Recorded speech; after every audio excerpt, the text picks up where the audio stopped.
Να έρθουμε εδώ στο Χαλάνδρη γιατί έχουμε δραστηριότητα. Αγαπάμε το Χαλάνδρη παράταξη. Επικεφαλής η Κρίστη Αγαπητού. Έχει ξεκινήσει εδώ και κάμποσο καιρό συναντήσεις με τους πολίτες, έτσι αναγειτονιά. Αφού γκράζεται, καταγράφει τα παράπονα που έχουν από την Δημοτική Αρχή, αλλά και προτάσεις για την επίλυση των προβλημάτων που υπάρχουν στο Χαλάνδρη. Φτιάχνει το πρόγραμμα, κυρία. Και νομίζω ότι αυτό τη βοηθάει συνολικότερα. Να την καλωσορίσουμε στην άλλη άκρη της τηλεφωνικής μας γραμμής. Καλή σας ημέρα, κυρία Αγαπητού. Καλή σας μέρα. Καλημέρα. Πώς πηγαίνουν οι συναντήσεις με τους πολίτες? Έχουμε συνηθίσει να λέμε τα παράπονα σας στον Δήμαρχο, αλλά φαντάζομαι και εσείς ακούτε παράπονα σε αυτές τις συναντήσεις. Ναι, σωστά. Οι συναντήσεις αυτές πηγαίνουν πάρα πολύ καλά. Βασικά είναι στα πλαίσια της γενικότερης φιλοσοφίας και κουλτούρας της δημοτικής μας ομάδας, της παράταξής μας, καθότι εμείς είμαστε παρόντες από την πρώτη στιγμή μετά τις εκλογές. Αυτό δεν σταματήσατε καθόλου. Συγγνώμη, δεν άκουσα. Δεν σταματήσατε καθόλου, λέω. Ναι, ακριβώς. Δεν περιμένουμε την επόμενη προεκλογική περίοδο για να βγούμε στην πόλη. Είμαστε στους συλλόγους, στις γειτονιές, στα σχολεία, στους επαγγελματίες, στις οικογένειες. Θα σας πω για τις συναντήσεις αυτές. Απλά θέλω να παρουσιάσω λίγο τη γενικότερη φιλοσοφία, γιατί οι συναντήσεις αυτές είναι κατά κάποιον τρόπο η συνέχεια κάποιων δράσεων που ήδη έχουμε κάνει. Καθότι έχουμε κάνει ημέρα καριέρας στην πόλη μας, όπου 13 Χαλανδρέοι βρήκαν δουλειά. Έχουμε κάνει το αθλητικό Open Day σε μια προσπάθεια να ενισχύσουμε τους αθλητικούς συλλόγους της σωματείας της πόλης μας και να ενημερώσουμε από την άλλη τους γονείς για τα αθλητικά προγράμματα που προσφέρονται στην πόλη μας, όπου ήταν μια γιορτή του αθλητισμού. Έχουμε κάνει δράσεις για τον σχολικό εκφοβισμό. Κάναμε πρόσφατα μια ημερίδα για τον επαγγελματικό προσανατολισμό των παιδιών και των νέων, που όλα αυτά δείχνουν τη φιλοσοφία μας, μια αντιπολίτευση που δεν μένει μόνο στην κριτική, αλλά παράγει έργο παρά τις δυσκολίες, τις πολλές δυσκολίες που αντιμετωπίζει μια παράταξη που είναι αντιπολίτευση και δεν έχει όλες αυτές τις ευκολίες και δυνατότητες που έχει μια δημοτική αρχή. Δεν έχει το διοικητικό μηχανισμό μας, προφανώς. Φέρνουμε κοντά ανθρώπους, ανοίγουμε δρόμους και δημιουργούμε ευκαιρίες για την πόλη.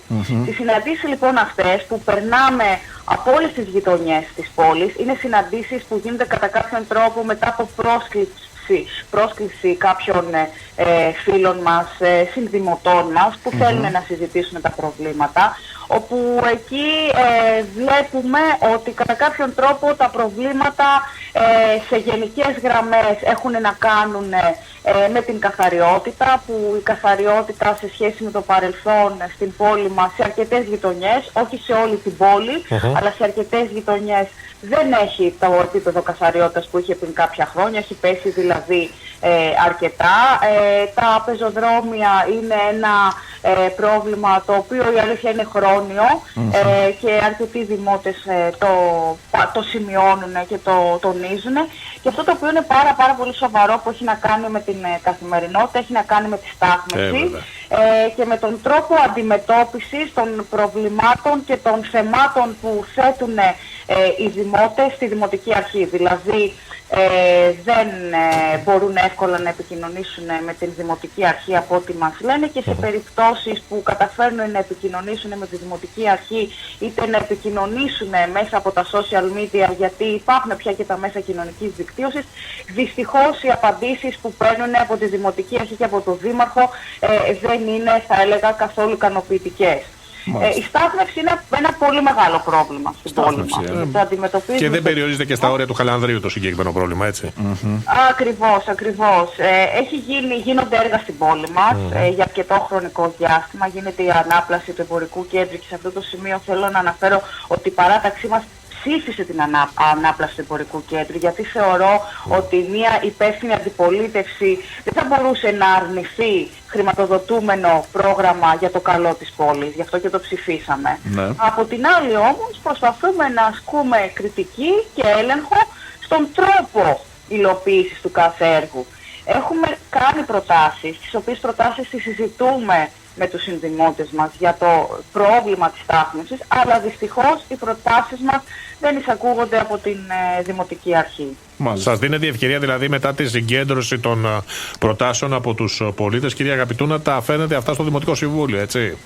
Φυσικά, μα ήδη κάποια θέματα τα θέτουμε στο Δημοτικό Συμβούλιο μετά τις συναντήσεις που κάνουμε με τους δημότες και είναι πάρα πολύ σημαντικό και σε αυτό το σημείο θα ήθελα να ευχαριστήσω και όσους μας ακούνε, τους συνδημότες μας που είναι θετικοί και ανταποκρίνονται σε αυτό το κάλεσμα, γιατί για να μπορέσει να είναι ένας Δημοτικός Σύμβουλος ενεργός, γιατί θεωρώ ότι είτε είμαστε διοίκηση είτε αντιπολίτευση, όλοι μας είμαστε εκλεγμένοι δημοτικοί σύμβουλοι που έχουμε κάποιο χρέος και κάποια ευθύνη απέναντι σε αυτούς που μας ψήφισαν, πρέπει να είμαστε δίπλα τους, να τους ακούμε και να προσπαθούμε να βρούμε λύση.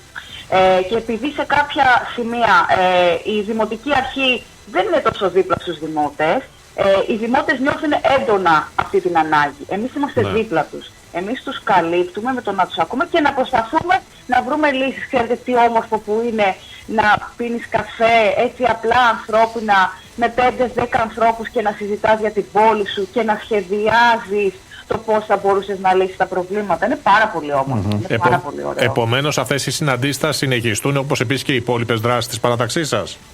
Ναι, φυσικά. Δεν έχουμε σταματήσει ποτέ, όπως είπατε στην αρχή, και δεν θα σταματήσουμε ποτέ. Και έχουμε και άλλες καινούργιες ιδέες για καινοτόμες δράσεις οι οποίες σχεδιάζουμε και θα συνεχίσουμε φυσικά. Και όσο πλησιάζουν οι εκλογές θα πυκνώσουν. Θέλουμε να το κάνουμε. Δεν είναι τυχαίο το όνομα της παράταξής μας, αγαπάμε το Χαλάνδρη. Δεν είναι απλά ένα στήριτο συνδυασμού. Μάλιστα. Ωραία. Εμείς να ευχηθούμε καλή δύναμη, κύριε Αγαπητού. Να είστε καλά. Ευχαριστώ πολύ, ευχαριστώ πολύ. Να είστε καλά. Ευχαριστώ πολύ. Ευχαριστώ.